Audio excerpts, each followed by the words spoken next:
Welcome to the Stone Soup Dumpster Fire. This is Chad Parento. I am recording this because, well, I got to do something with my life. But we have a feature tonight. Skoot Mosby is trying to join us. Hopefully this will be remedied in the next 10 to 30 minutes of whenever the open mic is done.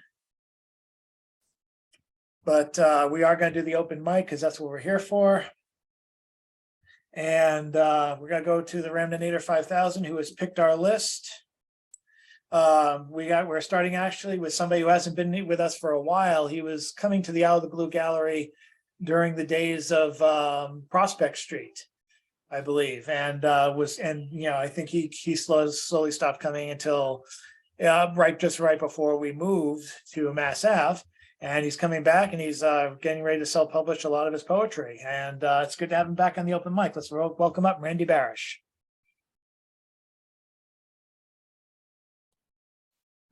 Hello, folks. It's good to be back. I know it's been a while.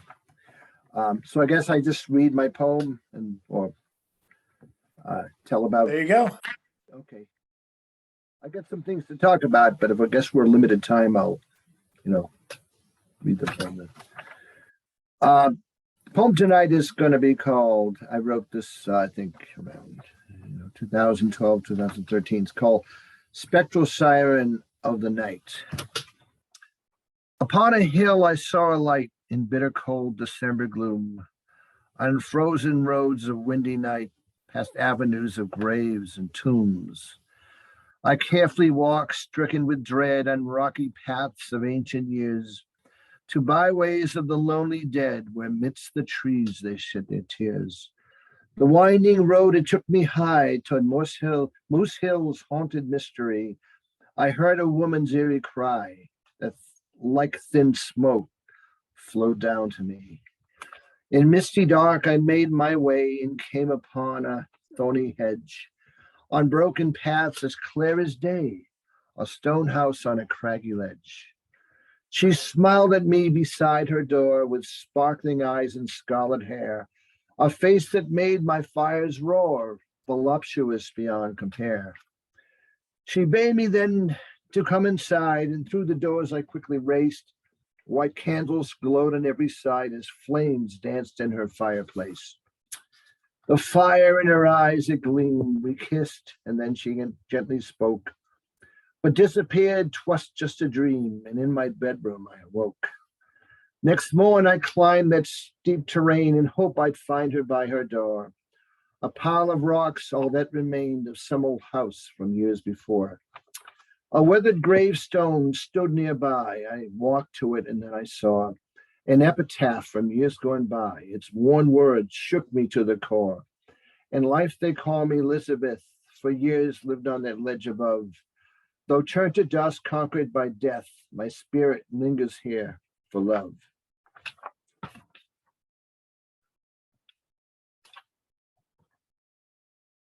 Thank you. Thank you so much, Randy. And Scoot's joining us. Yes. Put your hands together 40, 50 times for Skoot as he makes his entrance way. Pretend it's like WWE. He comes out to a Titantron, fireworks. Woo! Excellent. There we go. Choose your favorite WWE entrance music. Thank you, Skoot. He probably can't hear me, but okay. Thank fuck. All right, let's go to the next person on the open mic. And the Ramdinator 5000 has chosen our legacy poet of the legacy poet Julian Powers. This is my short poem titled The Golden Hour. During the golden hour, the trench wall looks like a mountain with its black hole bending towards the light, momentarily welcoming. Thank you. And boom. Okay. Thank you, Julian. Let's go now. Who do the Ramdinator 5000 pick next? Oh. Hello, Bill Lewis. Cece, I'll put you on next, I promise. Well, thank you so much, Mr. Chadford, and other poets and other human beings and who's ever here. we talk about a community of poets, but one of our community could really use our help. I am not a close friend of Sue's, but she has been here, part of Stone Soup and part of our overall poetry for decades, and she is having a horrible time of it right now. I have done what I can do to help, but I'm not a person who can really give her the kind of support that she needs, and she'd be pissed off if she heard me saying this, but it would be really great if we as a community could reach out to her. I know many of you know Sue, so that is my comment. It would be, and I'll leave it at that. So a poem, I have a short poem that I did not write, but I thought it was appropriate for tonight. And let me get my appropriate background up. There we go.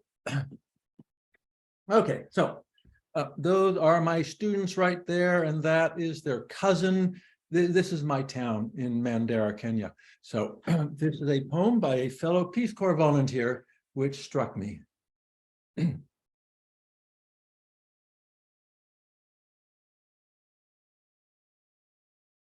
On days like this, when all I want is to curl up under the drooping mosquito net and lose myself in fantasies of ice cubes and sharp cheddar, I go for a walk. I pass a woman bent under load, twice her size. Her breath rises in clean white puffs, like a kitchen smoke that lies low over the valley. A man chants. I smell wisps of incense, morning gratitude. The sun finally reaches the eastern slope of the Himalayas. Their vast snowfields glow, beckoning to stretching their golden arms. At my house, Father squats before a sputtering fire. His thin green sweatpants cling to his knobby knees. Signor? He hands me a steaming cup, milky, sweet, and spicy. On days like this, a cup of tea can change my world.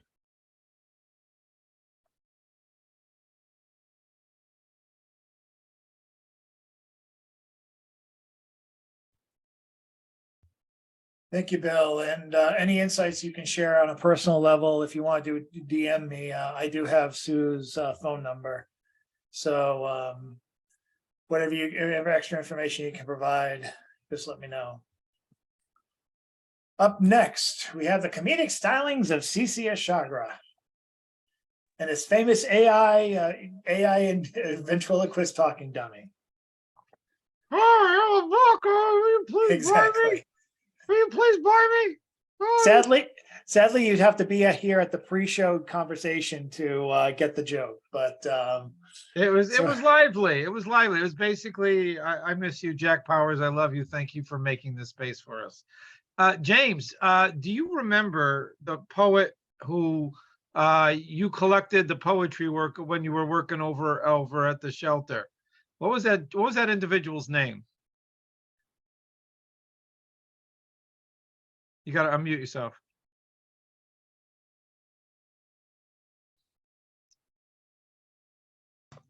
Yeah, Richard Hyam, his name was. Yeah, Richard Hyam. And then you remember shortly, Richard ended up eventually passing away, I think, and then you started sharing his work. And then this girl came down from New Hampshire who lost her father. Was that Richard Hyam's daughter? Yes, he had several daughters, and there was one, I think her name was Sarah. Yep. Yes, exactly right. So I want to read a poem that I wrote in my book. That's going to be my next book that I actually wrote 20 years ago. And it was edited by David Cody, who's no longer with us either. God rest his soul. What a beautiful, beautiful man. And it's called The Poet's Daughter. And this was written, and I forgot over the years that this is the girl that was related to the work that James salvaged from this man's life. And she showed up in search of her father, or his energy or his spirit or something like that. And the difference between him being homeless and the world she came down from to come to Stone Soup, and the privilege of that world and the friends that she came down with, they were not poor, regardless of what, I'm not trying to make anything of that, but but the caste and class difference between the daughter and her now late father was amazing. And so I wrote The Poet's Daughter. With the littlest riveting droplets of feeling, her eyes turned to water and run. The power of her flowering reach speaks a love light through a diamond. The expression reigns open, falling on honest, strong ends to begin and begin. Still her reflections, pools, ripple, revealing her blossoming soul essence, imploding her thoughts. This direction of growing young, so rare and refreshing, is faith resurrecting a human being's hope. So I never knew the story of how he ended up leaving the family and ended up on the streets and the whole thing. But she came week after week with a friend down from New Hampshire, and it was just heartbreaking. And it really was how amazing this venue was, and what it did to heal lives separated by whatever happens to us. And I don't think James ever collected any other poet as much from the street as Richard. Though I can't stay much longer tonight, I'm going to read one more and go. Soul Song number 1. Be your tears on your own soul. Laugh with no sound. Hear love, please. Ask, do you really want to know everything? A moment feels and releases instantly. Note all that you do not know and press it ever deep into your ever questioning heart. Do you believe every word you speak into the sky when you hold yourself up to a mirror that pain is? Is not breathing, is not breathing, is not breathing, and see its reflection not. Thank you very much, and thank you for doing what you did and being who you are, James, and inspiring all this and everything that happened. And I will watch the rerun of The Poet. Hi, everyone. Bye, everyone. I love you all. Thank you. Thank you very much, CC. Bringing up now to keep the open mic going, let's welcome up Jan Rowe. All right. This is the second draft. It's called Over 3 Public Stairways in Small Town, PA. Summer evening, 1960s. Hometown bordered by Ohio, Maryland, West Virginia. Playing hide and seek. Ranging about a block, both sides of a one-way and almost down to the alley. Other side's Water Street. Then the river, Monongahela, beyond the railroad tracks.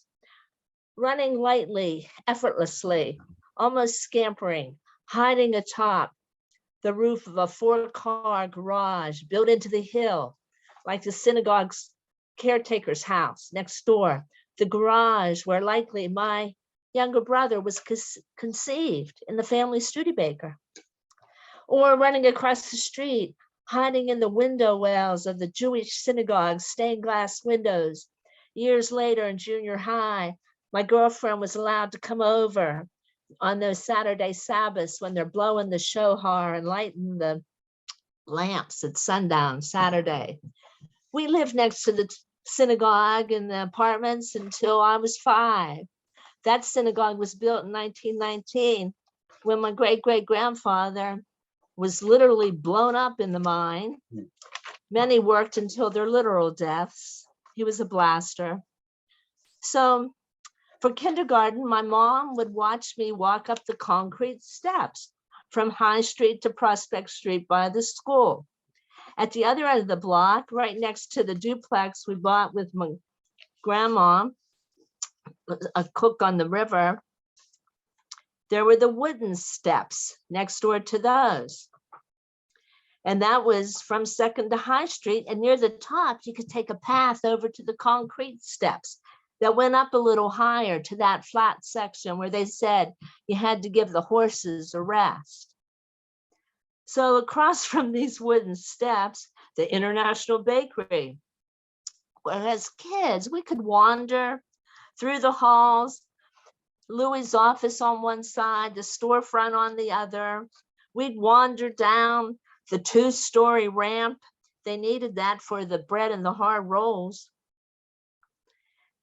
And then we would wander by the ovens and the big mixing bowls full of sugar and shortening that they were going to inject into those pastry horns that my dad liked so much. So we wandered through the bakery and then out to the back alley where my name is still painted on one of those bricks. Thank you.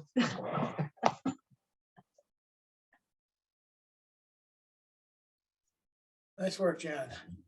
We're gonna go to Magister Galt. We're gonna get to everybody before we get to the feature. And I thank everyone for their patience and especially with getting everything started tonight. But let's keep it going. And Mr. Galt, you're up. Okay, can everyone hear me? Can everyone hear me?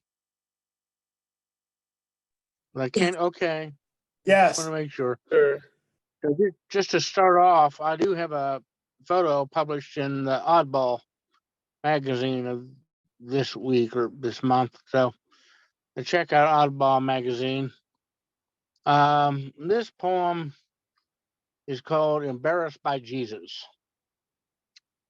The people in the church told me that if I were embarrassed by Jesus, then Jesus would be embarrassed by me on the final day of judgment and send me to eternal winter where I would never awaken. But while they, oh boy, okay.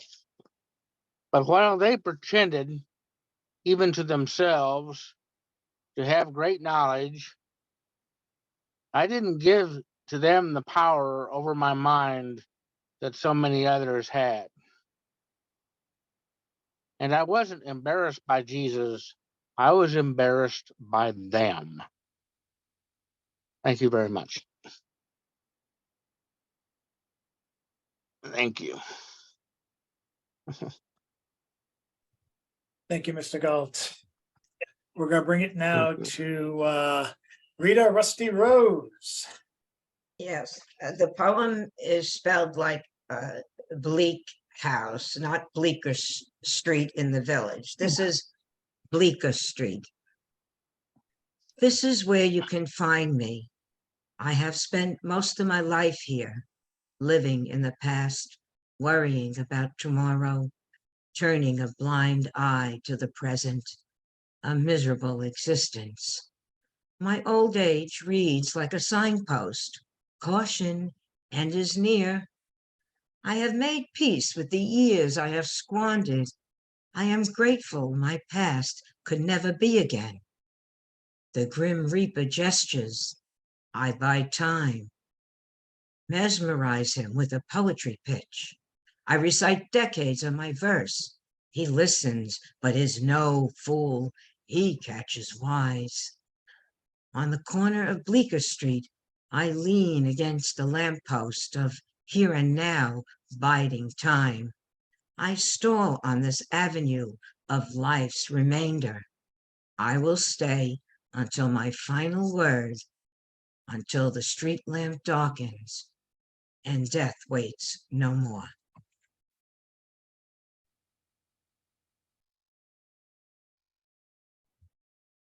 Very thoughtful stuff today. Is it because Valentine's Day was yesterday and now everyone's all melancholy? I don't know.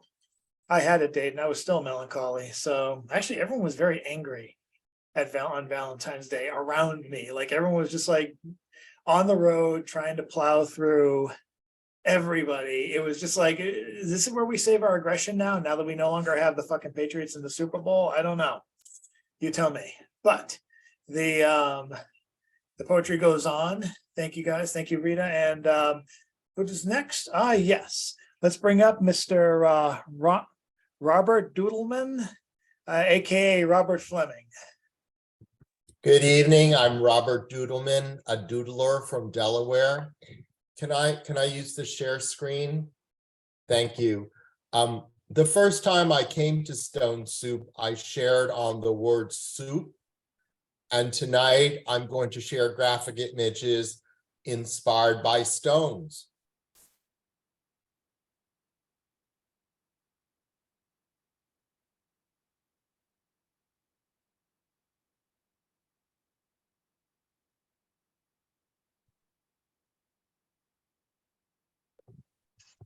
Will Da Vinci fly?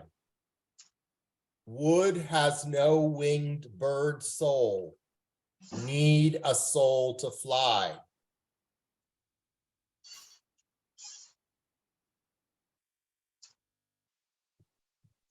Get the next one.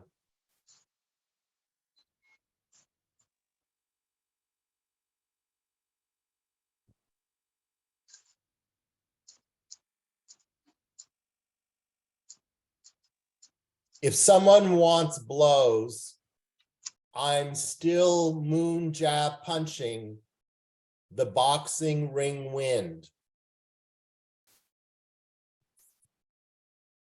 What makes a plane fly? The plane soul is the pilot fingers on the wind. Thank you for letting me share. And one of the other participants in the room, Jeff Taylor, who is the host of Garage Poets, which is Friday, the third Friday of every month. He asked me to be the feature in July, and I've agreed, and I'll be sharing on the Beat Poets. Greetings from Delaware. Thank you, Delaware. Please make sure to mute your microphones during the readings. Thank you. And up next, following Mr. Fleming, we have one of our phone participants. Let's hear it for Nancy Dotson. Just press *6 and we should be able to hear you, Nancy. A magical God. My journey to visit God meets with the depths of despair and the depths of joy. God cares for you. He loves you. He keeps touching us through our temporary lives. God strikes our heart, soul, and mind. We pray for a miracle, a magical agreement in answer to our prayer. God, where were you when magic cured sickness and left humans well? Were you there, Lord, to visit magical charm or power? Is it God's wish?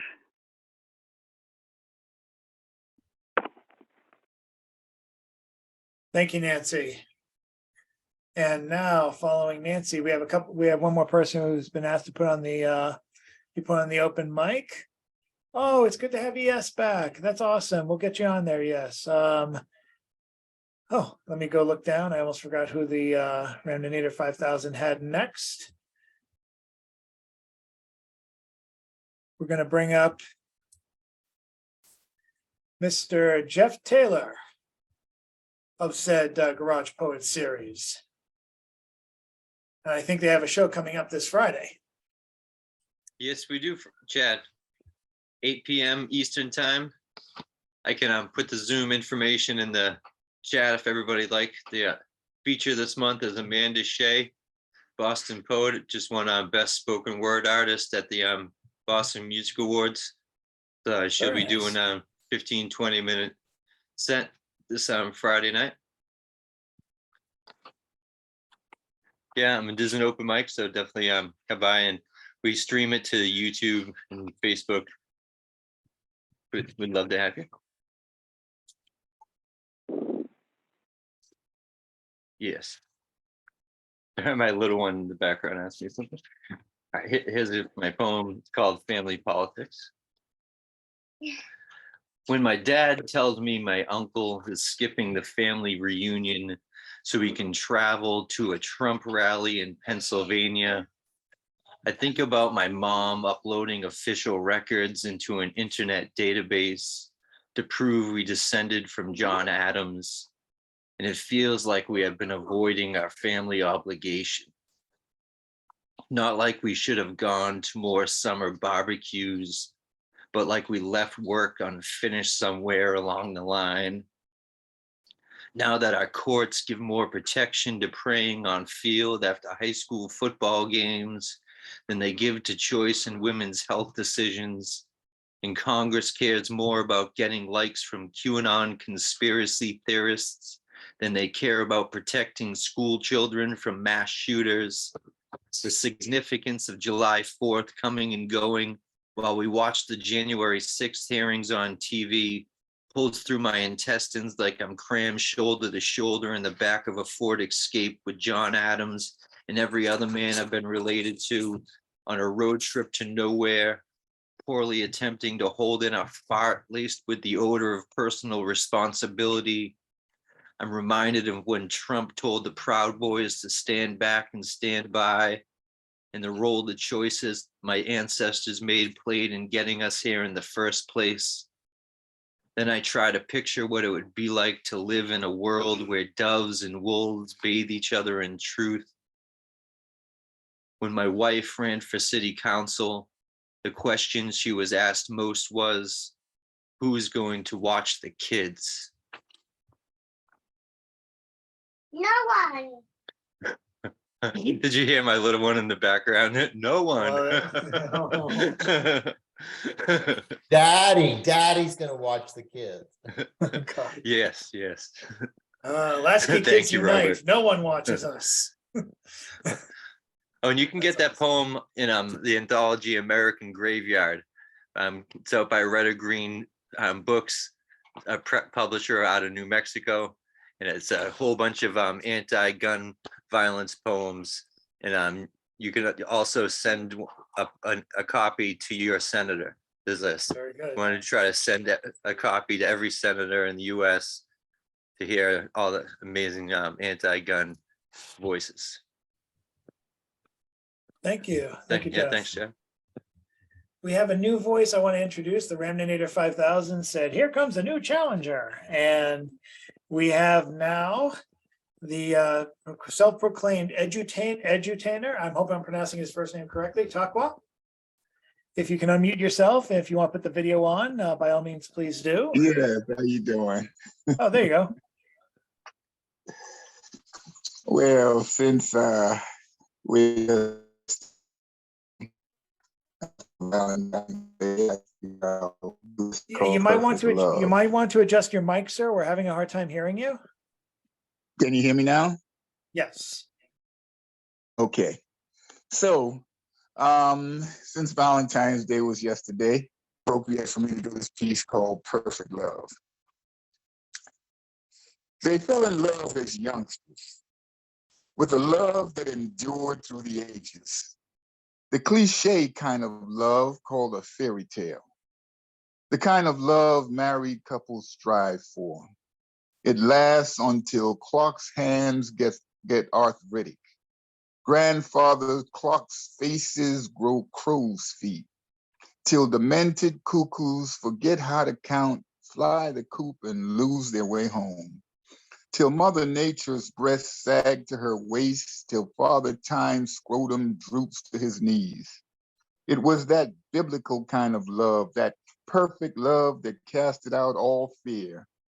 The love that made all insecurities take flight, leaving them vulnerable and unafraid till the evil accident of time took them. They were my parents.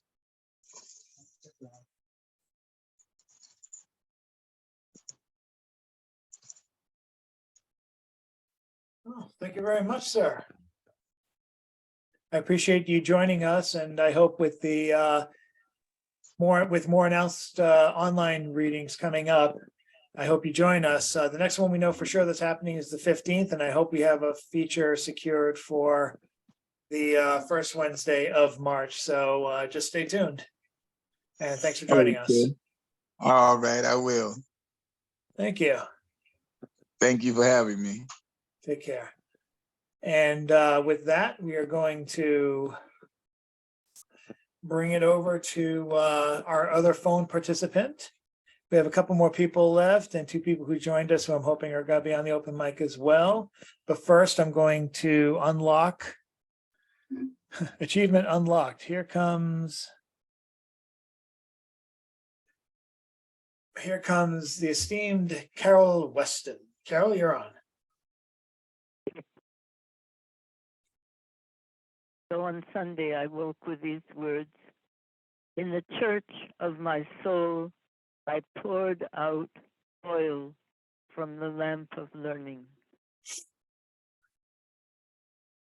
And so this one is a shamanic vision written to the young bomber of the marathon, the Cernaeus. You went up to the sun and out the other side, into the sperm whale's jaw and stomach and out of his mouth. High in the sky, I asked you, who are your friends? You replied, the microscopic creatures, the clouds.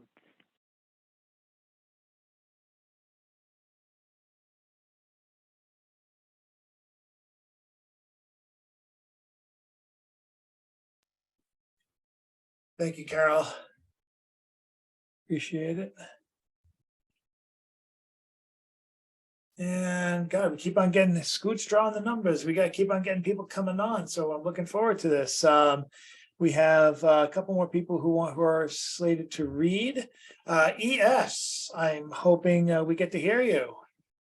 Hello. Hello. Do you mind if I make it up as I go? When do you not, and when do we not love it anyway? All right. It's been a while. All right. This is atmospheres. I breathe in hot mechanized air when the reservoir's water runs out. When my machine's reservoir's water runs out. A robot telling my body the most basic instructions. Breathe, sleep, control, dream, breathe, breathe, breathe, breathe, so that I could eventually wake up. I flew here on a morning so cold that part of the jetway froze. My hands ungloved matched the purple of the sky as the Charles turned into ice crystals and frozen steam, rising higher than the knot clouds that missiles have been shooting down almost daily. They tell me it's raining acid in Ohio. They tell me that when the earthquake hit Turkey, the ground bucked like a wild wave, a rogue, unstable, savage thing, knocking down lives like it had no idea that there was ever such thing as a shore. I flew here on a plane that was partially frozen, ice still on the wings, and a laughing flight attendant distributing ice in glasses at 30,000 feet and joking that they could never get the thermostat to stay at the right temperature. Too hot, too cold, such fickle things. A few degrees here and heat, a few degrees more in the cold, a few degrees to the left or right, a perfect landing that bounced a few times, but we all stood on solid ground. And here I am, wondering what tomorrow brings, no certain future, political currents floating on all sides. But for the moment, these mountains are ancient and my feet seem well planted. Thank you.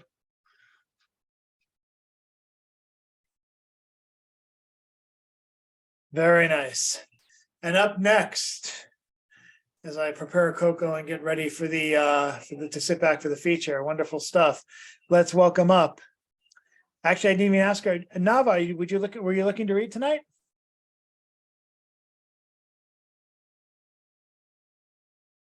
Can you hear me? I don't know if the signals are good. Can you hear me? I hear you very well. Oh, okay. If you want me to read, I'll read. Ladies and gentlemen, I give you Nava the Butterfly. Ask her about her collection and other things that she's working on this year. And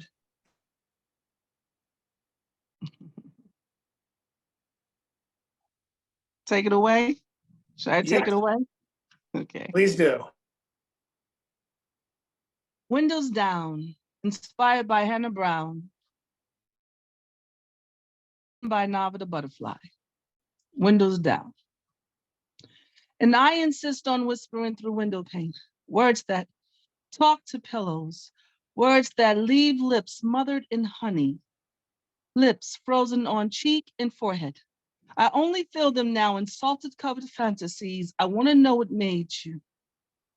Because I can still feel your winter fresh permanent kisses you left on me. and see what reminds me of your lips. 18 feet outside this hard to open window, and since I can't open it, I just place right hand, front palm on glass, staring into a mirror of memories of what I would never have again, and I breathe in deep, hurting my lungs with air, a cigarette, and a loneliness way too hard to swallow or let go. I no longer feel beautiful. Why did you leave me? You left me trapped between words and a window I struggle to open, a window that has no smile to share or clean glass to look through. I know, windows don't share smiles, but people do that look closely in them. And I imagine I can see their smiles through the heavy black eyelashes and hard to lift eyelids from crying. See them through the wetness of my eyes, through a mirror where I watch my own soul's departure. And these tears I cry, there's nothing for me or you or the romantic sadness you left at this window with its arms wrapped around me. I want to lift it and I want to scream to you, come back. I can't breathe. And did you know, before you left, I want to ask you, couldn't you find another word for goodbye that sound more like art? And are you sad and are you sorry or are you both? That you left sorrow woven between our hearts. I want to lift this window and ask the wind to carry it and the thought of you away, but this window is hard to open and my best hand is writing vivid poems about you. And as I write, I am torn apart by the remaining punchline I didn't get a chance to throw at you. And by the way, because of you, I sing tearful lullabies in the key of blues while nearby noble neighbors, they shut their windows. I know they much rather hear jaw-dropping voices singing in the key of evergreen, singing in made-up words like fluty and crystally. But instead, they hear me and I sound like rain, beating against cardboard boxes taped to windows. I wish my voice was like wrong wedding bells. I wish my name was Belle. Then I would seem just as angelic as clouds and earth flowers, just beautiful enough for you to rock with me. I wish I had you to love me. I wish promises weren't made to be broken, promises that speak lies through rose-colored tinted windows under your bashful breath mixed with Delgado lines, meaning lines can hold truth as thin as a whisper. And the silhouette of your whisper will forever run circles around my mind with the scent of you lingering. I will forever smell the labyrinth of teardrops that fell from my mind into my eyes, back into my mind that is quiet, like a closed window, quiet, like moving butterfly wings. But I pretend I can hear you whisper to me, Nava, open the window.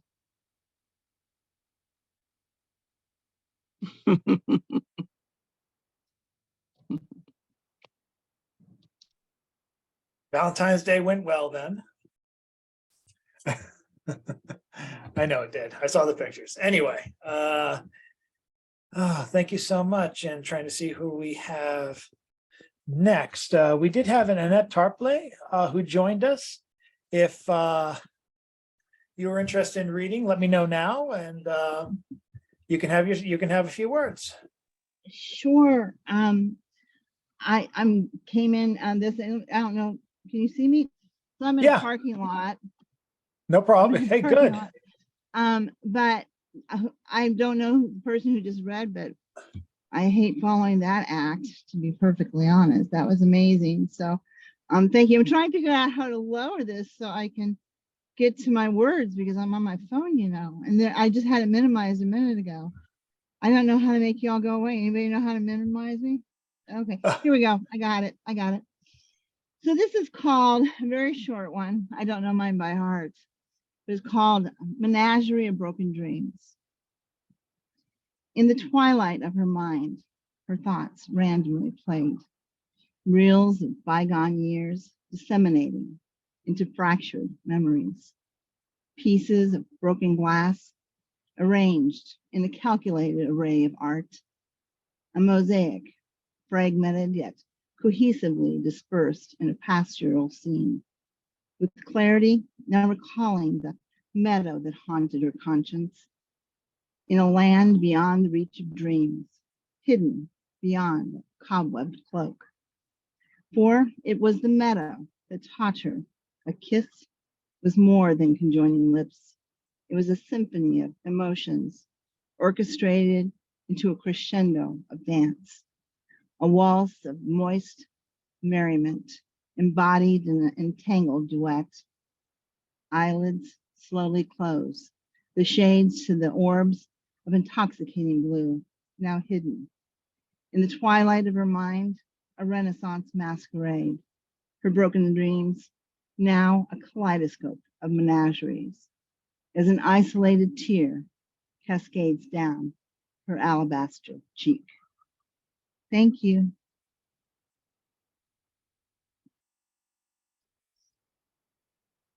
Thank you, Annette, and I hope to see you back soon. Thank you.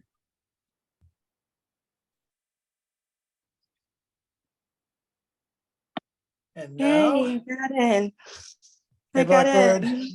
Hey, you made it. Hooray. yes, yes, yes, I Okay, did. get ready to read. Yes, Not right now, but we got one more person and then we got the feature. gotcha. Uh, All right. So now we're going to bring it up to our, I do appreciate Ed reminding me that he was published in Oddball today. Check out oddballmagazine.com and check out the work of this person next week, tomorrow, and every week, Thursday at 11 o'clock. Mr. James Van Looy with his poetry column, It's All One Thing. Up next, here he is, Mr. James Van Looy.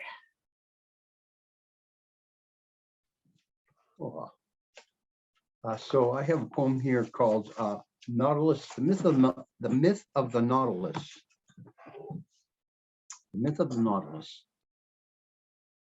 There must have been power in that word when Walt Disney went 20,000 leagues under the sea, so far below conscious choice, all the way back to 1800s with Jules Verne, or our own revolutions, turtle ramming or attempting to ram a torpedo below British waterline, but then they took it took a Disney-esque, and soon it was poking up at the North Pole through the ice, a nuclear conning tower. Little did we know that all that ice could melt. So only toward the end of adult life, as I began to imagine life without work, did I pick up a science textbook stuck to the garage floor of my ex-wife's second mate, who was ridding himself of everything, selling his house into the bubble of aught years derivative poverty scheme, and moving to Italy with Rose Moon, my ex-wife's third and actually last child, to buy a farm overlooking the Adriatic. And the book just wanted to open up to the cutaway view of a spiraling septum, only to realize that's the dazzling insides of this beautiful sea creature, so vivid, red stripes that I remember from a card that came with remainder nature set, a big box of exotic scenes from the world to which I sent them for family and friends. And all from this tiny seed, this creature that grew from invisible almost nothing to create record of lunar cycle growth, lines that laid down daily gave period of the waxing and waning of moon tides, all the way back to when the days were only 21 hours and the moon went around the earth in just 9 days, half the distance it now is from us, so huge and glowing even as it is now, but beyond our present dim view through light polluted spectral eyes that just don't want to know anymore the immensity of all this power of life. And I have a song here, real quick.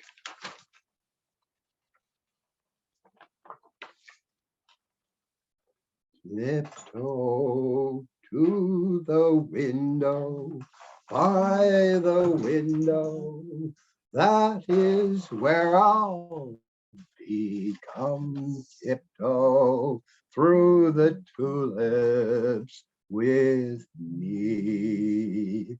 Tiptoe from your pillow to the shadow of a willow tree, and tiptoe tiptoe through the tulips with me.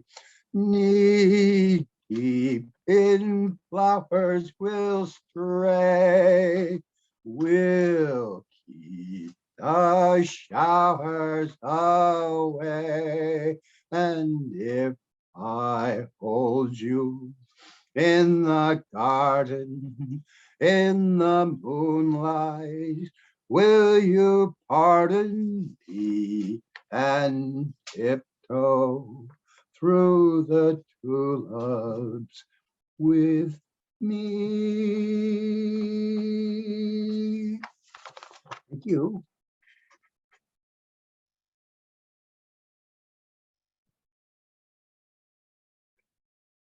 Thank you, James. And with that, I am going to bring you our last reader and then introduce Skoot. I'm very excited about this. Appreciate everyone staying on for the late start. But let's bring up Blackbird, who we missed last week, and hopefully will be back with us sooner than late, rather than later. Blackbird, you are up. Hey everybody, how you doing? My apologies for missing last week, and hopefully I'll be back. So yeah. Okay. I almost did not make it. Like I was literally sleeping. 'Cause you guys know I have a newborn baby, so sometimes I try to get my naps in as much as I can, but I was like, let me make sure that I make it to open mic tonight. So I'm glad I made it. All right. She suffereth in silence. So many things she wanted to say, but she is shut down. The status quo of what it means to be a woman, she was taught late. No proper guidance from mom, no love or affection from dad. She's never been at a get-together with family. She never had a Christmas or even sing carols with her peers. She is sometimes lost in her mind, trying to please everyone except herself. Low self-esteem, low confidence. She doesn't feel beautiful anymore. She has a husband, but he is not happy with her. She forces herself to love him like he wants her to, but she forgets herself in the process. Used to move about whenever she wants to, did whatever made her happy, but now finds herself lonely again. What will it take for her to find love or be loved the way she deserves to? What will it take for a man to understand her? She realizes now that will never happen. No one is perfect. No woman is perfect. No man is perfect. But God is perfect. My Heavenly Father is perfect. He often reminds me through adversity that he made me the way I am for him. And if any man were to go against me, will always have to answer to God himself. She suffereth in silence, so many things she wants to say, but she is shut down. The status quo of what it means to be a woman, she was taught late. But God said, it's never too late.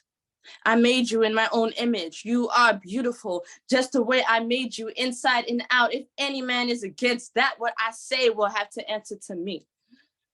Through this loneliness she feels, she has to allow God to work through her, even if others don't agree, because she desperately needs to learn, to heal, and love herself first. Thank you.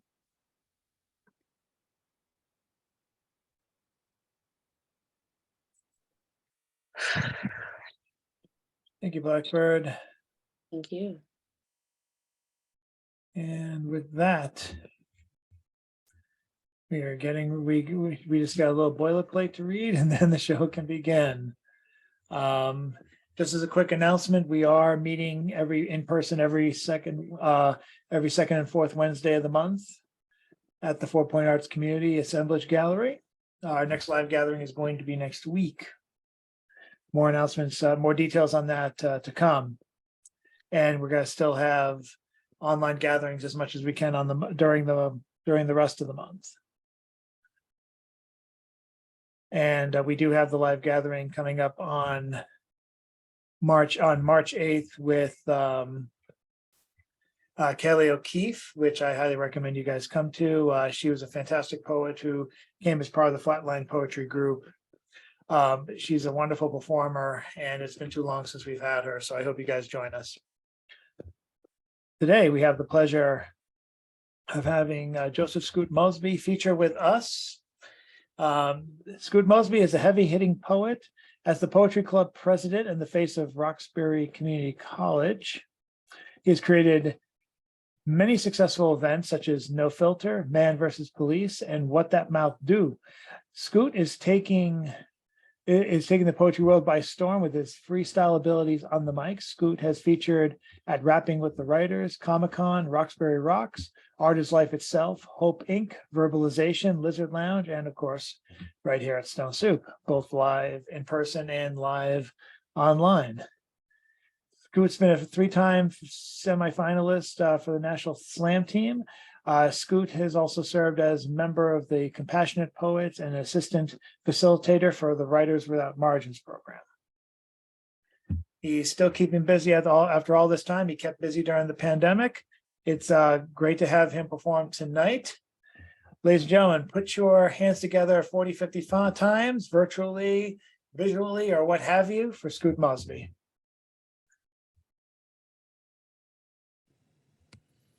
Hi, people. Hello. Oh man, it's been a while. I don't even know what to say. I miss this. Let's get started.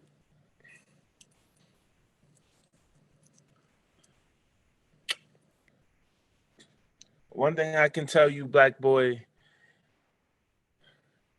is you're not alone. Even when you feel alone. Even when the darkness swallows your mind whole, you got to remember there's just a little bit of light just sitting right inside your eye, twinkle. That's called your imagination. I want you to remember you're not alone, Black boy. Even when shit gets rough, you got to remember things get tough for a reason, and no one's going to come and save you. Yeah, they watch, they spectate because your beautiful rainbow's supposed to come soon. I want you to understand you are not alone. Although you feel like you have to walk alone, speaking it into existence usually matters. Mattering only matters when mattering matters, because if you can understand what your matter is, you peep it. See this as a way for you to open yourself, give way to you, give way to your energy, because your energy and your energy is still the same person. Learn how to keep your anger in, yet learn how to bring it out peacefully. Learn how to show without showing. It's harder to bring down walls when you have to stay enclosed. Remember, not everybody's supposed to be let in, but not everybody's supposed to know who you are. So if you as a person have to stay holded and contained, do so. But remember, you are not alone, Black boy. Black boy, understand that it's not just you we are looking for. We are looking for your talents, your gifts, but you are not just that. You are so much more. Your spirit can fly free. I'm talking forms. You don't understand who you are yet. Your power should be empowering. You should understand how your power is empowering. Remember that the ring of power that you have is only just destiny. Destiny given to you by your fate. With one stroke of a pen or one loud scream, you could move mountains, mountains in people's hearts, mountains in people's minds, mountains that you can't climb. I'm telling you, Black boy, you got this. Just keep moving, improving, keep moving and improving until things get loosened. And even then, you'll find wisdom. Remember, your power does not just come in the physical, it comes in the mental. So even in those dark times, again, your imagination is everything. Your imagination is everything. Don't lose that. Don't lose sight of that. Your confidence is a breed of fire, and only some people will be burned by it. You get to decide who's burned by it. Don't forget who you are, Black boy. You've lost yourself when you become a man. Go back to being that Black boy, because that Black boy had so much dreams, and those dreams turned into nightmares. Them nightmares is good for you. Keep in turn.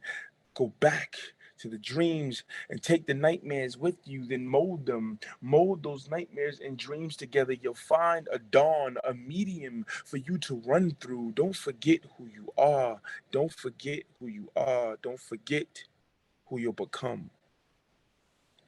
Ooh, all right, nice. So yeah, I've been away for a while, and I just feel like talking for a sec, but I was away for a while just because like I needed a moment of like peace and a moment to just kind of clear my head. Like poetry is a love of mine, but this came at this next piece came at a time I wasn't really sure about me and people.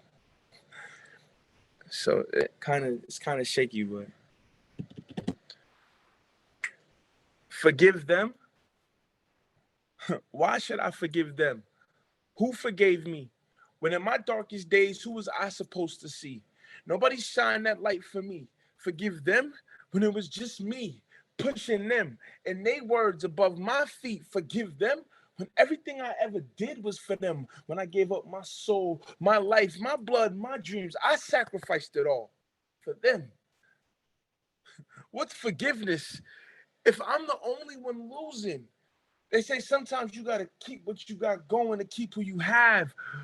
But I had to lose what I have to keep what I got going. And I don't even know it if you know this, but there's no reason for me to show this peace of mind. I'm telling you, forgive them. I don't even understand if you understand what it looked like to take my temple away. When everything was supposed to be on his plate, when the common sense wasn't adding up and the money wasn't on the plate, when breads and peas were at stake, and y'all still asked me to give and give and give, and I never took away. So when I say, why should I forgive you? It's not because I feel some type of way. It's just that I feel like I was your prey. Like you used me as if I was the plate of food, the steak, the beef that kept you fed, the one that made you find your state. I was the capital, your capital, the one not even just in your state, but you stated I was never there, or you state that I was never fair, but I fair. You forget how I've been here. You don't realize what it took for me to get here, the closets I had to get fed, the broken bones and bodies that I had to fit here. You don't get me, but when you do, you'll realize I have to forgive you. It's not for you that I'm forgiving you. It's for me. The basis, the presence and blessings that I come to see is not from you, but from me. So yeah, I'm gonna forgive you, but only on a contingency that I can never hold back my energy. Forgive what? Forgive you. I have to. I got to find it somewhere in my mind. I got to realign the alignments, figuring out who I am inside, then redesign it. If I told you I was cut from a different cloth, why do you think you have to be the one to design it? The fabric different, but the lie's not fabricated. So when I tell you the truth, you best believe that for me, this is harder for me than it is for you to sit back and know that you did me wrong, stab me in the back and hurt my heart too. So to forgive you is for me. Trying to be beast to peep me. See, it's not the blindness that keeps my eyes enrolling, but I got to keep enrolling for the education. I'm scrolling through situations of beating Moses. I'm telling you, I have to split what I see and change my image for me, because if I don't, you'll paint a depicted picture of me as a villain, and I can't believe you would put me in a situation where my spirit would be at unease. And in the first place, worst case scenario, you get to judge me, and I have to live with your judgments, because what you get to see, perception is only your perception, but that's the only reality you need. So when it comes to me, I have to forgive you for not what you do, but for what you could have been, for not who you feel like you are, but who you should have sinned. If they told me I was on a God level, that God level had to be broken, and then I had to be broken down, then rebuilt again. But it had to be me losing myself and who I used to be to see that forgiving you is for me. Thank you. All right, now I get to talk about being broke. Being broke is a new thing for me. So let's see. So I moved out my mama house, and I'm trying to figure out how to move back in.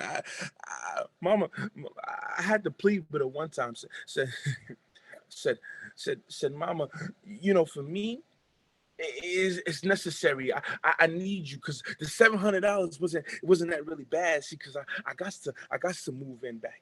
She said, no, can't have that. Like she was glad to have her baby boy out. As a fact, I said, Mom, I had to ask a couple of questions. Like when you pay for the light bill, right? Isn't that service? So how can they charge for service twice? Like they charge you for the service that they put on the lights, and then they charge you for the service of the service that isn't bright on my lights. The idea of this still makes me want to fight. Like when you break down gas, I was thinking that was more like a body type. So when it came on my ass, I didn't think I was gonna shit out coins after all of that. But that's out of sight. If I wanted to make this feel different, why is it that the rent is more expensive than my actual living? Like, why is it for me to see cost different?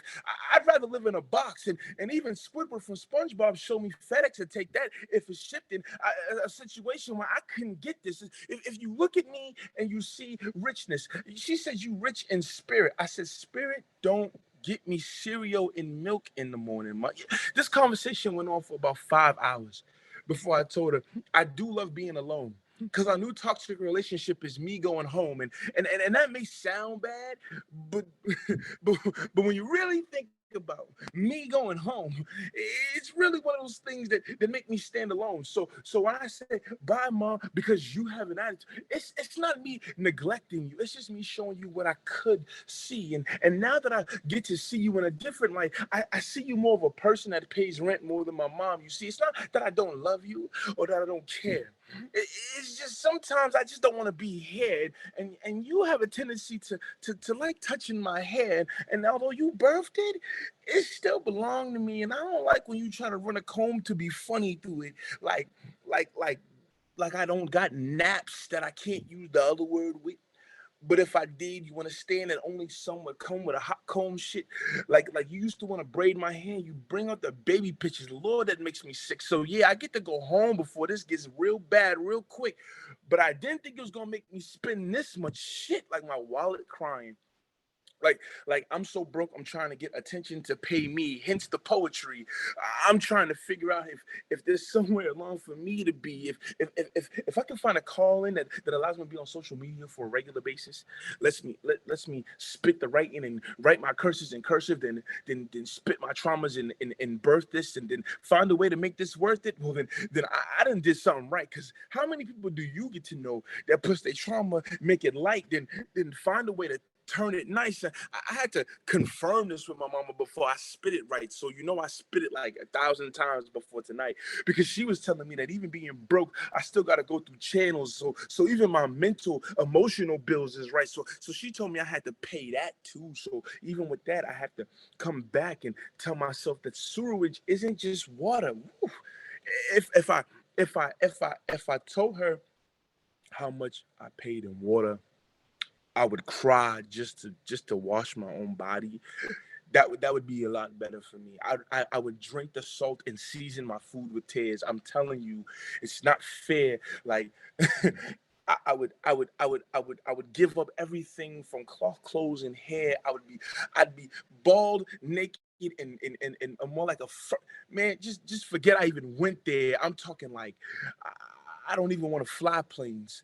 I just want to be plain bare naked, because maybe that would get me saying, yo, when they told me that in the down south area they tax you for shoes, I already knew I was running on defeat in the first place. I don't even want to move down there. They say housing is cheap, but what happens when you look at the window? Windows is expensive to me. Like, just to see a better view, you mean I gotta charge like 300,000 just for one? Nah, someone got to give me a good window spot. I think I do this poetry for more marketing to figure out how to get new stuff for cheap. Because for me, it's like when you hammering in a window and it breaking, and no wonder, no wonder why this. No wonder why this hurt for me. I get to see that for me, this pen is the cheapest thing I own. And even then, I'd rather write in blood, you see, because common sense ain't common. And I'm starting to look at my paycheck too. So now I have to pay emotional tax for the trauma that I've been through. I gotta pay regular money that I shouldn't have to spend through. Just to keep something on the road cost me more than I should through. Man, they say you ain't got a pot to piss in. I really don't got that either. But then the pot to piss in, piss too. So if I'm paying for the pot to piss in and the pot to piss in, then that means that the pot I piss in is gonna be pissed too. So I get to be pissed for the pot that I'm pissing in because it's pissed through situations I've been through. Like, that's crazy. I wish I had more to say, but being broke is not okay. You know what? Now I feel like I should just turn over a new leaf and maybe become Bill Gates, gate my emotions a certain way, build some type of barrier that keeps everybody away, then find a way to knock the sonic coins out everybody's chains so that I can have it. It'd be the only way for my video games to be stagnant. Passion has to come with all this magic. They say money's the low-hanging fruit. Well, if that's the case, I'm in the ground still trying to grab it. What's happening? What happens when if I have to rob Peter to pay Paul, then Peter is Paul pissing. Then if I have to pay Paul for Peter to pissing, then that makes me pissed in. So based upon that, I'm loaning out everything that I'm wishing, and on my wish list, somebody's getting it, and I'm supposed to close my eyes and snap my fingers. Man, now I wish I was Aladdin. At least that street rat had a genie wishing. If you feel what I'm feeling, then you got to understand the difference, because my significance is still trying to figure out how to piece together the puzzles of not, overly compensating I'm just being honest. What happens when somebody's promise, but what happens when somebody's promise isn't promised because y'all promised the promise that you've promised, you've promised. What happens when somebody's purpose becomes promise, but they promise isn't promised? So then they lose themselves in trying to be promising. It's crazy because all that's supposed to make change. And what happens if they promise ain't changing the situation to change? And that means that the quarters, the dimes, and nickels insane. They become insane. They go into a serious situation where they try to play Jack in the Box with their brain. They start to turn the wheel until it explodes, and somewhere along the line, they tend to change. It's not fair. It's not fair. But being broke, I guess I can't spend enough time to care. So I'm gonna end this here. Somebody find a way to help me pay these bills now, because I'm trying to run the hell up out of here. All right. Yeah, we're gonna end it right there. That's crazy. All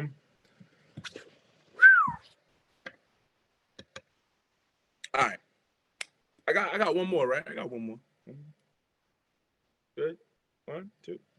All right, bet. 2. Okay. Do you know why I fell in love with you? The first time I fell in love with you was because of your eyes. As beautiful and brown as they are, I seen more of me in it than you. Sounded to be selfish. I know. Maybe even self-centered. But I did love you, Your eyes told a story of a future that I knew I would be in. A future in which we would be forever. But they say nothing lasts forever, but even in death to do us part, I know we come back together. It almost felt like your eyes told different past lives that told future stories, told me something I would always be.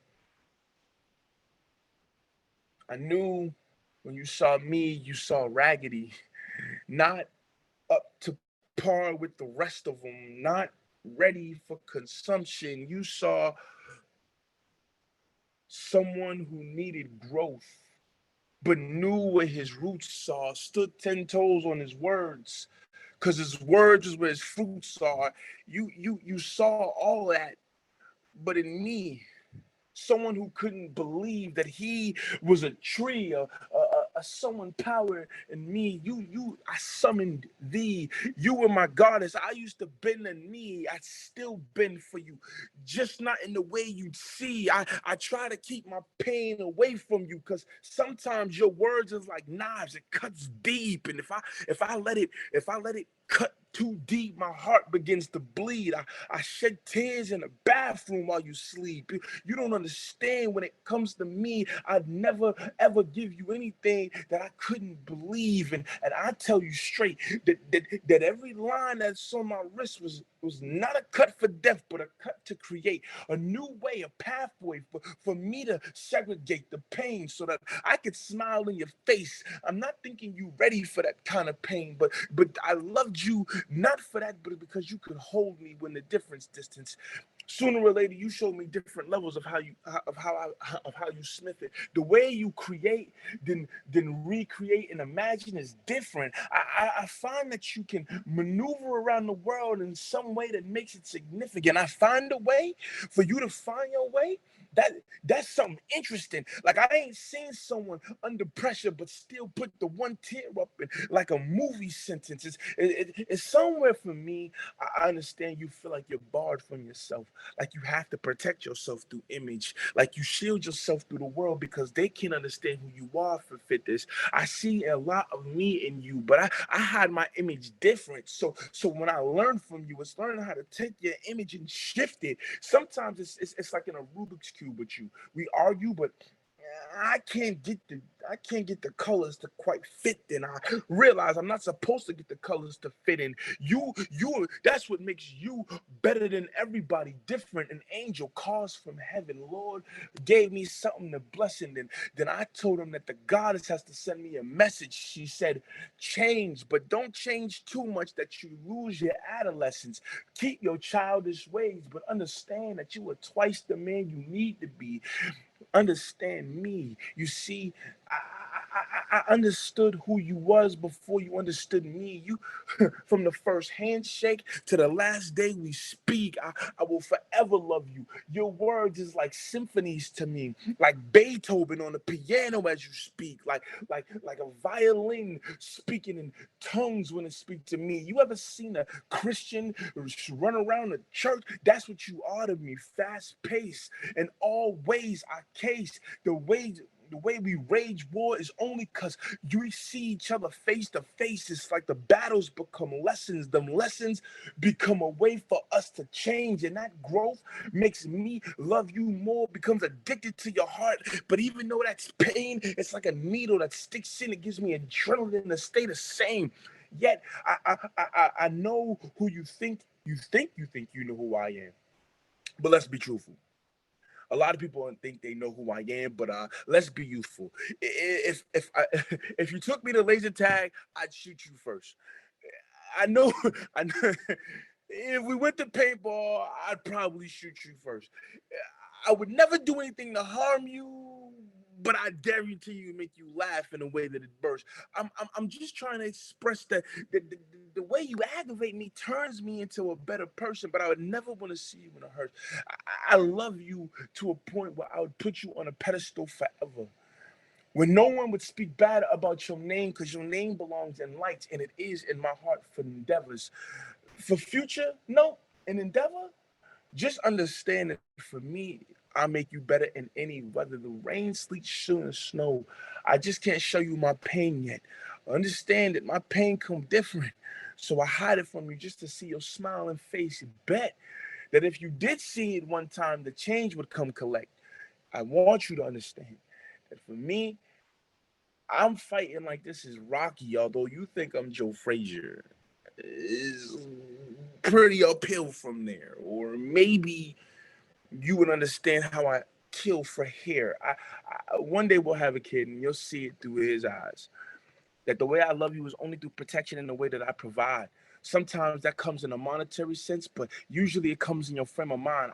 I don't want to be there for you all of the time, all of the time, all of the time, but all of the time, I want to be there for you when I can be there for you all of the time. And if that means that I got to sacrifice my own peace, well, that would have to come some of the time. I've never met someone I'd sacrifice my peace for or come off the hip with a peaceful or try to figure out who my piece is for, or maybe even if I try to figure out what the piece is more, I don't really think about life that hard, but you seem to make me think that way. I press the dialing on your number sometimes just to hear the symphony of which way I can permutate your voice a certain way. It makes me feel good. You say that your soulmate is supposed to be someone you can agree with. I tend to disagree with that. Your soulmate's supposed to be someone you disagree with because they teach you the most. And in fact, they teach you exactly who you need to be to find your peace within yourself. Because that's the only time you actually ask for help. Your soulmate's supposed to be there as 10 toes when necessary. And you tend to find yourself always in my presence at my lowest when necessary. No, all of this is to say I love you. I appreciate you. And no matter what happens, you'll forever be mine. Cool. Ooh. All right. My last one before I go. And I'm gonna just market this thing real quick. Well, I market this thing. So I with Writers Without Margins, I started working with the Boston Public Library, and um, so we're doing an open mic kind of similar to what Chad's been doing with Stone Soup. And like I would love for you guys to show. So we got one coming up on the 23rd of this month. And it is at the Grove Hall Library, and we also have one coming up on April 1st on Saturday at 12 p.m. with the Dorchester Library. So if you love me, try to come out and support. I would love to just keep in tune, keep in top with you guys, because I love y'all.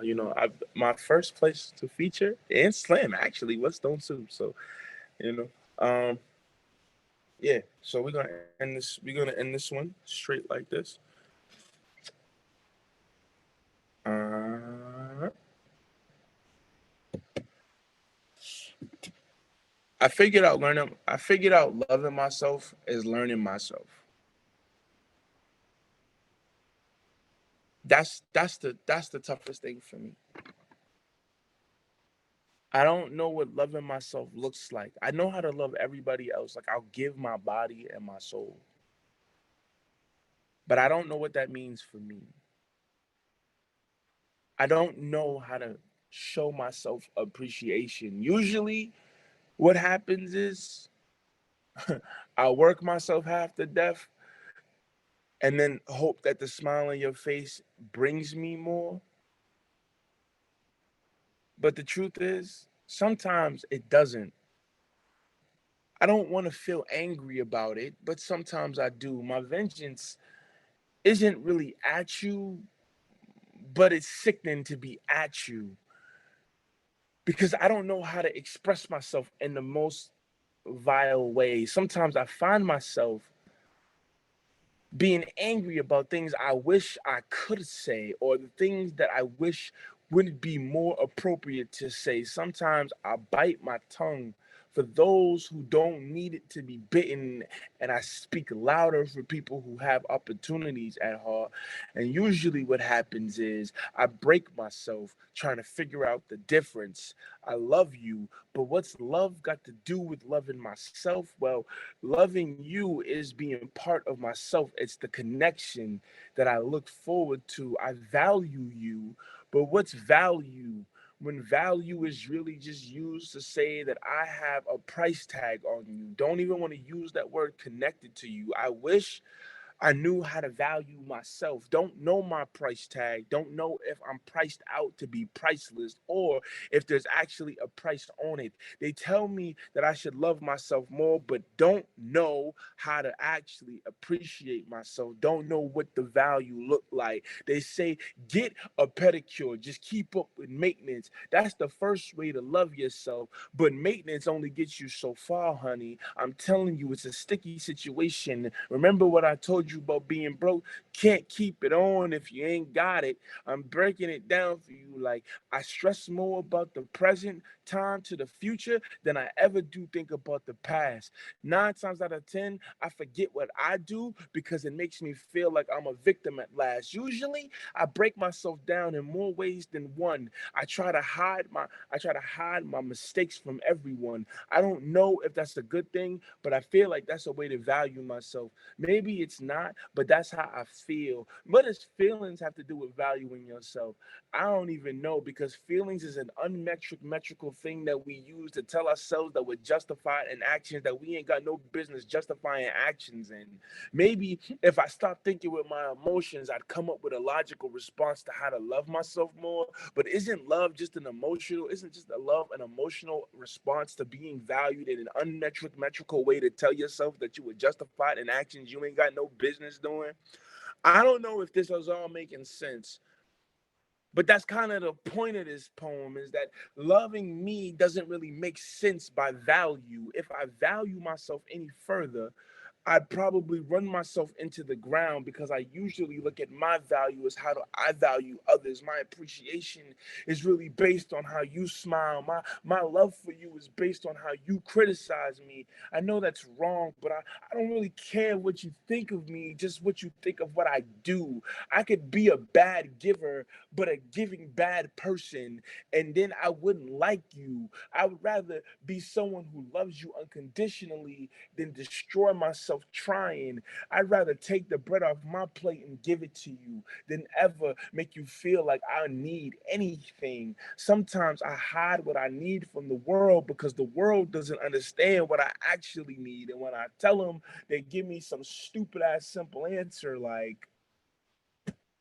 I don't know, read. What's reading gonna do for my emotional metric when my emotional metric is based on the value of things that I don't actually have control over? What if the idea of finding myself is really searching through the love spaces of being broke to being emotionally taxed? I'm drained trying to find value. I think that's the worst part about it, is that in order for my words to make sense, I have to find value in self. Yet self-value comes from an unmetric that I can't logically put my finger on, which means I'm always having my finger on a pulse that'll never stop pulsating. I always feel like I'm probably gonna kill myself, feeling like I have to keep giving. Giving is the only thing I know how to do. So what happens when I can't give anymore? What happens if I lose that? My voice is the only thing that keeps me happy. As selfish as it sounds, I like hearing myself talk. So what happens if I lose my voice? Does that mean I lose my own reason to live, my own values of self-value? What if my value is only based on what I can do for others? Is that a good metric to value my value on? I don't know. I just know that in order for me to feel better about this, I need you to love me. I need you to tell me that you love me. I need more than just actions. I need it to be said to me on a regular basis, because I lose myself in the contingency that I will never hear it again. Huh, I'm done. Thank you. Keep those hands going if you're using them. Keep the applause going for Skoot. My God, this was wow. You look exhausted. I don't blame you. We're online and you're still doing a stand-up feature. Facts. We gotta get you back on the podium. There'll be hopefully some extra events going on, Skoot, and I'd love you to be a part of them. Aside from the regular live gatherings. The gallery's For sure. trying to get us to do a lot of stuff, and more stuff will be announced, and I will keep you in touch with you. Oh, please do. I appreciate it, Chad. You already know. I appreciate everything you do for us, and I would appreciate if you put in your Venmo or whatever PayPal or Cash App you have in the comments, or just send them to me later. But anything you put in now, people can act on now. I generally pay for the monthly rent of Zoom myself. So for you guys, if the poet doesn't have a book, you send a couple of bucks his way, especially after that poem about being broke. Okay, Skoot Will is the Venmo account. So we will definitely send some. That's Cash App? Yeah. Okay, so Cash App is Skoot Will. If you have any others, just let us know. There we go. Okay, so if you have Cash App, definitely consider just a couple bucks. Come on, couple bucks, guys. And stay tuned for more good stuff. We have not seen the last of Skoot. I'm so glad he agreed to do this online show. It's been a while. He was one of the last online performer. He was one of the last in-person performers in 2019, 2020 for our quick era of pre-COVID Stone Soup at the assemblage. We're back at the assemblage. So nice. We're gonna keep on doing that. Come on, Bill, download a Cash App. And the water's fine. The water's fine. Even the homeless people are gonna have Cash App and Venmo these days. I was expecting the guy selling Valentine's roses to have a Cash App. But please consider it, guys. This is what poets do, and it often gets very little reward. So please do what you can, and Skoot will send me the information on the Writers Without Borders information for his event. So hopefully we can attend that as well. So again, I thank you all very much for staying, especially with the early growing pains of getting back online. Hopefully we'll have announcements for next week as well as for the rest of March. We're already having a very healthy March, and hopefully more to come in the as the days pass, and I make even more announcements, and hopefully having something exciting for the anniversary month of Stone Soup coming in May. A lot of seminal moments in May, some personal, some representing Stone Soup. I hope you're around for at least one or two of them. So I'll ask you to do the wave for those of you who have video. A few people have checked out and are probably falling asleep with their avatars up. I don't blame you. But I'll give it to Chad. I got Jeff. I definitely have it. Okay, cool. Yeah, send it to me and I'll definitely post tomorrow. So quick little wave from everybody. Just one more time. Everyone's so beat. Thank you guys very much for an amazing night. And thanks so much to Skoot again. Definitely show the love and pay attention to the announcements when I post the group wave photo for Venmo. And more information will be coming. It can be like this every week, guys. All we need is you. Take care and have yourselves an excellent evening. Enjoy the rest of the week and stay safe. Show's over. See you next time. Thank you, Skoot.